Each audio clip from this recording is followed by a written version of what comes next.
Okay, thank you very much. I'm trying to squash an incredible number of different ideas into 20 slides, in fact slightly more than 20 slides, so forgive me. I will probably talk fast, I will probably shout, I will also probably mutter. Please say if you can't hear me. I do straddle both worlds in the sense that I'm a kind of HIV expert. I work for AIDSmap.com, is my big day job. I'm a European campaigner. I'm also in the process of setting up and getting funding for a pan-European PrEP campaigning group, which is the thing you see on the bottom right of my slide. So I'm tremendously occupied with HIV, but I am trained as a psychotherapist. I trained at the Sheeran Centre for Body Psychotherapy, and I'm not really practicing at the moment, and that's partially because of the huge amount of other work I do, and it's partially in the spirit of self-disclosure, but not too much self-disclosure, that I decided it was time to take time out and become a client again myself, because of some of the issues I'm probably going to talk about in this presentation. And also in that spirit, you may know, because I'm pretty public about it, that I've had HIV myself since September '85 and therefore have walked that talk, as it were. Okay, so the Sex Without Fear, question mark. I presume the title, this is a presumption. There was a very good article on the implications of PrEP in New York Magazine that came out a few years back. I kind of made an assumption that the suggested title may have come from that. And of course the answer is, there's no such thing as Sex Without Fear. Tim basically talked about this in his presentation, and this slide almost kind of compresses his presentation into one schema. Sex is fearful because we lose ourselves in orgasm, become our child selves. That can lead to things like compulsion and being lost. It can also lead to wonderful things like surrender and transcendence. Sex can be both harmful but convey great feelings of safety and being loved. It can confront us with our need for self-esteem and also confront us with rejection.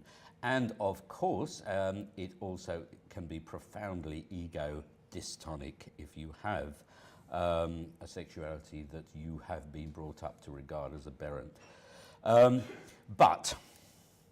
Okay, this is the world that I grew up in the pre-AIDS era.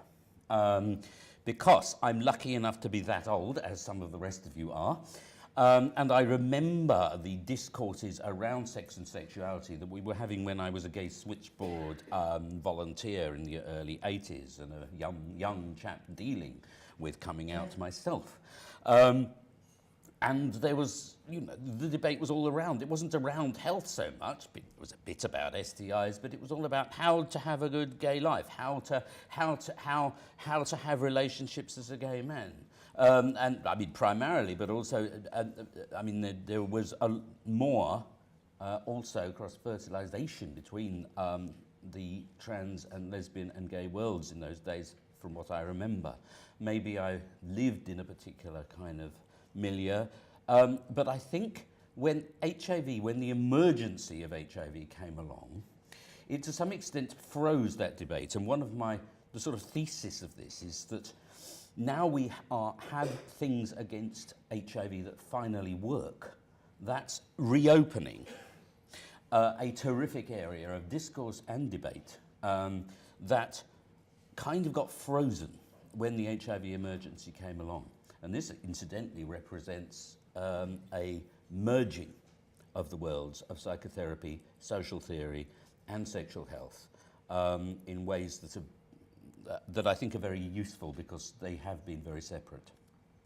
So, it's no coincidence that the UK AIDS awareness public campaign, which some of you may remember, featured an iceberg, because I feel that HIV came along, the emergency of HIV came along as a trauma that almost froze the gay community into a state of fear, and which made people's ways of dealing with being sexual as a gay community quite limited and quite static.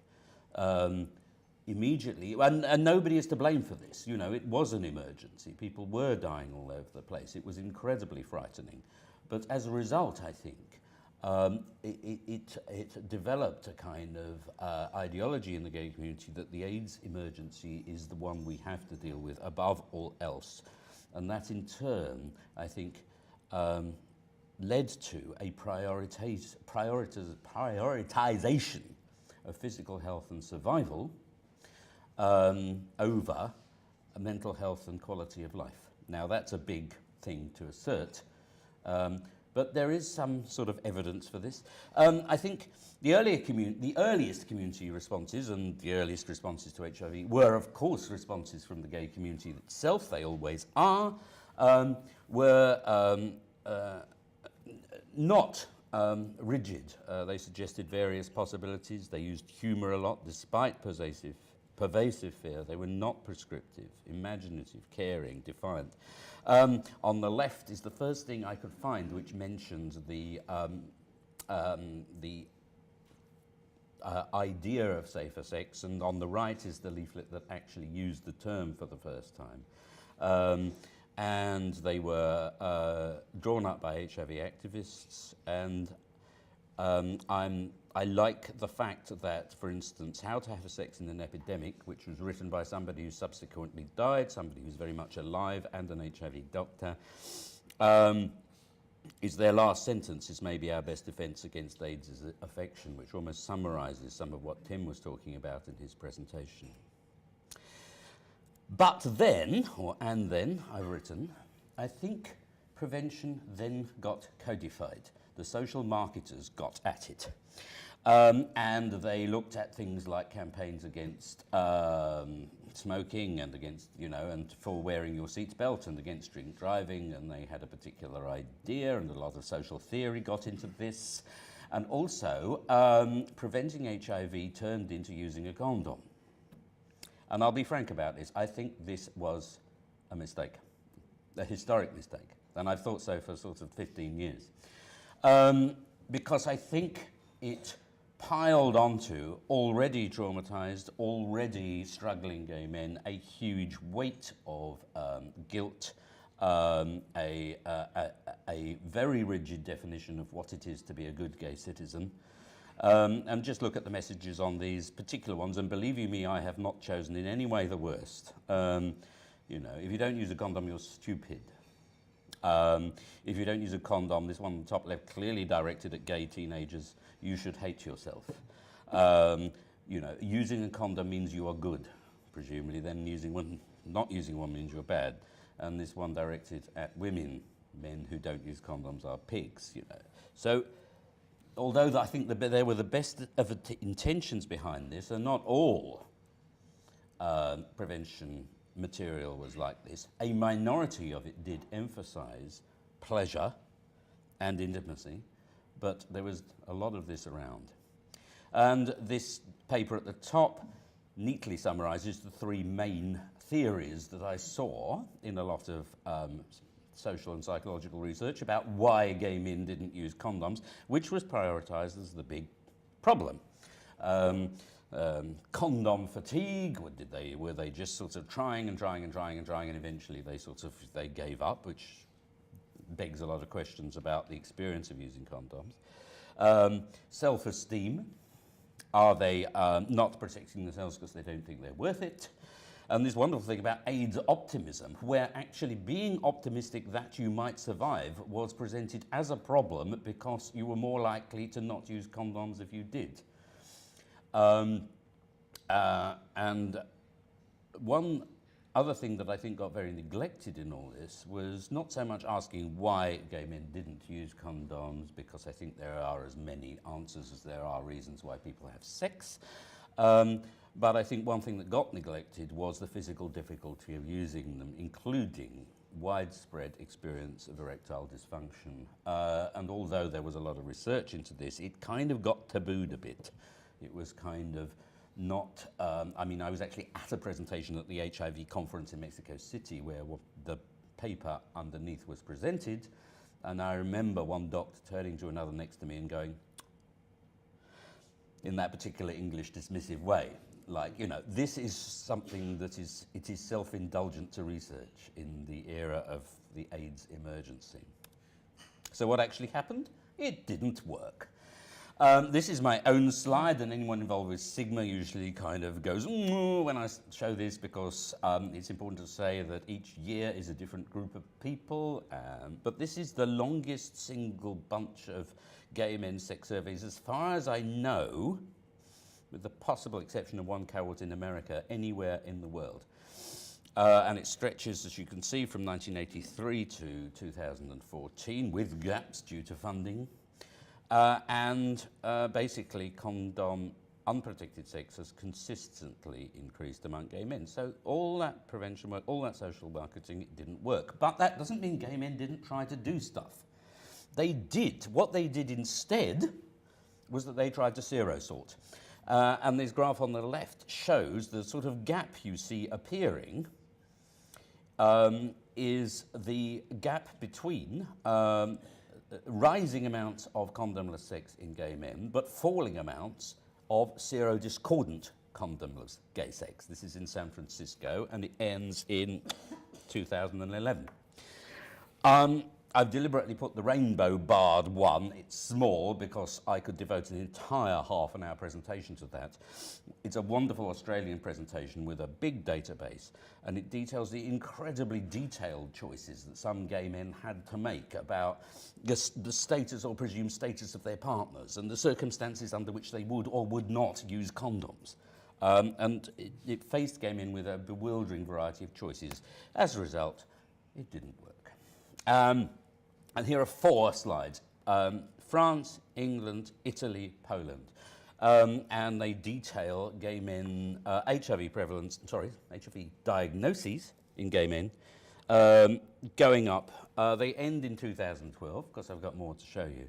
And the one on the bottom right shows an extremely worrying situation in Central Europe of exponential rise in HIV. And this is occurring in some other countries of the world, like the Philippines, China, right now. So PrEP came along. PrEP has been around as a research subject since the mid-90s in monkeys and the early 2000s in humans. And I could see from the start that if it worked, it could have enormous potential, and that's because with the comparison with needle and syringe exchange in injecting drug users, which incidentally is probably the single most effective prevention method that was in HIV before PrEP came along, it's separated in time from the moment of risk. You don't have to use your works when you're already high, and that was always the problem with condoms. You were sexual, you were horny, you were disinhibited, you wanted the sex more than the condom. Right, with PrEP you can take a pill in advance, but it was also tremendously confrontative, because it meant that you intended to have unprotected sex. And this chap in the middle is actually a still from a video that was immensely controversial because it featured a young gay man who was not at all apologetic about the fact that he was going to go out and quote-unquote party. It is strongly hinted in some of the stills that he's on meth. And then you cut back to him in his flat in the morning and said, I like to party, but I like to be safe. And so this is about taking care of your vulnerability and not apologising for your behaviours at the same time. PrEP, but the study showed that PrEP was about 44% effective at most until about 2011. And then these two came along, one after the other, within a month of each other. I feature the 2 leading scientists, Sheena McCormack and Jean-Pierre Molina from France and England in these 2 studies, and they both found the identical reduction in HIV infections of 86%. It was extraordinary, and I was very privileged also to be asked by Sheena to be co-chair of the PROUD study, so that's how I became Europe's Mr. PrEP, which now dominates my life. But these were historic studies. They didn't expect to find the reductions in HIV that they actually did. Everyone was astonished. And these were the studies that showed this shit works, basically. created a huge storm. There was an article appeared on a blog called Truvada Whores by a gay journalist who I won't name because he's since recanted, although it's up there. And this created a huge opposition. Basically, he was saying, you know, the gay men shouldn't do this, they shouldn't give in to their sluttiness, and immediately, almost immediately, a group of gay men sort of said, well, I'm a Truvada whore and I'm proud to be one. And this guy on the right actually sort of designed his own T-shirt saying so, and this spurred the chap on the bottom left, Damon Jacobs, who's a psychotherapist working in New York City, to set up his own PrEP Facts Facebook site. One of the stories of PrEP has been the immense influence of social media. PrEP Facts, I checked last time yesterday, it had 15,000 members. This is a huge forum on PrEP and has been probably the biggest single information resource for gay men, and it's entirely community generated. But now PrEP has become kind of mainstream, endorsed. The WHO recommended. The bottom left image is New York's very much public, not state endorsed, city endorsed public health campaign, not just for gay men. There are heterosexual images in this too, including PrEP within a general package of staying safe from HIV. And the top right graph shows the expanding use of PrEP in the US. There's probably about 150,000 people now on it. Unfortunately, this is very much not the case in Europe, where apart from France and now Norway, no country has endorsed PrEP has made PrEP available through the public health system. But this is all about the money now, and we are campaigning very hard to make sure that it does happen. And if you look at that picture, you'll see me in the blue T-shirt at the bottom right. So, but something extraordinary also happened, which was that because of the lack of PrEP availability, a few activists in the gay community actually started spreading information about how to get it online, because you can buy it on the net. There's generic PrEP made by Indian and other country manufacturers that you can get, and in England there is a loophole that you can use it for personal use as long as you don't buy more than 30 days of drug. And this chap, Greg Owen, is a remarkable example of a kind of a flawed, vulnerable young gay man, he'd be probably not flattered to be described as such, but who himself just was outraged about the lack of PrEP. His story is that he caught HIV just too late. He literally went along to Dean Street because he wanted to take PrEP and found that he'd recently caught HIV, and I think he was fired with a mission to save other gay men from the fate he'd himself encountered. And I think this in itself turned into a sort of social movement. And some of the doctors actually endorsed this. They said, well, we are medically obliged. If guys are taking this, then we are obliged to help make sure that they use it wisely, that they get their HIV and STI checkups, and that they don't get side effects. Okay. PrEP is not the only answer. You saw I said it was an answer number two. Answer number one is the positive side of things. This has been working quietly in the background for years, and is the fact that if you take HIV treatment and you become virally undetectable, you are no longer infectious. But this has been even more contentious as a thing to say publicly than PrEP. And the first group of scientists, doctors who said it, were a bunch of Swiss doctors who wanted to say it because people were getting prosecuted for exposing partners to HIV when they were in fact not exposed. This very much put the cat among the pigeons.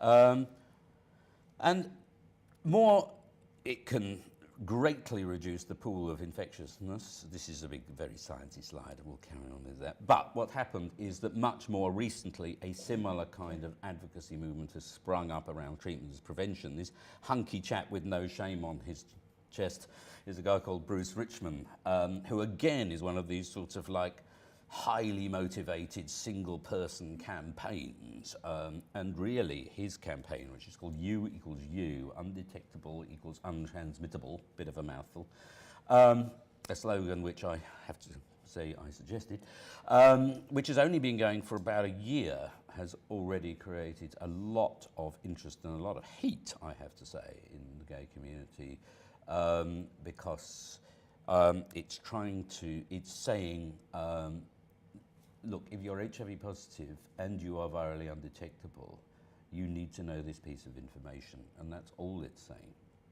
But it's very interesting as to how the fight against HIV has made certain bits of information a bit taboo.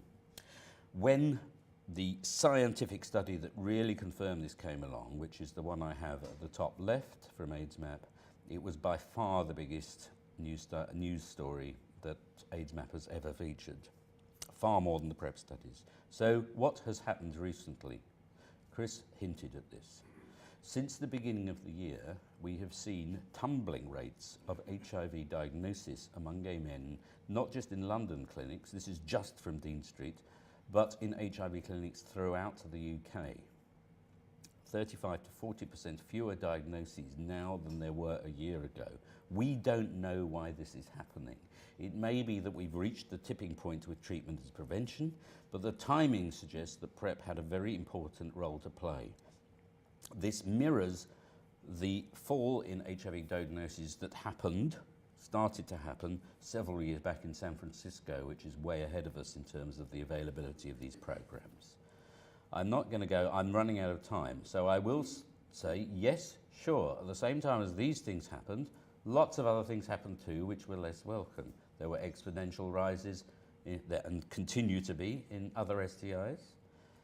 We've talked about chemsex, and we haven't talked about the impact of things like poor mental health and suicide on gay men. These are still our reality, and these are the things that were maybe there in the background. And I would say, to summarize it, the freedom from fear of HIV doesn't necessarily mean freedom from fear of being HIV positive, both in terms of general background stress of being a minority, but also in terms of HIV continuing to be a feared status, a feared and stigmatized status. And I think this is due to a lot of reasons. The traumatic impact of HIV on the older generation. That guy is, it's no coincidence I put him up there, he's my ex-partner. So it's affected me. The thing I'm used to from the early gay lib, that of conservative gay men who think that there is a social contract, that if gay men behave badly, then we'll rock the boat and society will suddenly turn against us, as if they weren't against us enough already. And a whole bunch of quotes. I haven't got time to get through these, but I will do the guy on the top right, because he's a classic bad gay. He's Paul Morris, who runs Treasure Island Media, which for years was doing gay bareback porn when it was, you know, just the most countercultural kind of thing you could possibly do. And when he welcomed PrEP and said, well, actually, I think this makes sex hotter, I thought, that's it. We've reached the Shangri-La of HIV prevention, because what you need is something that makes you, prevents you getting HIV, but which makes sex better. And that's it. I'm not going to go into this. I'll just highlight this as a very significant essay. I think this appeared a few months back. It's a sobering document, but it's very good because it brings together a whole number of the themes I've been talking about what the issues we have left to deal with if we are reaching the end of HIV. Thank you. I've overrun slightly.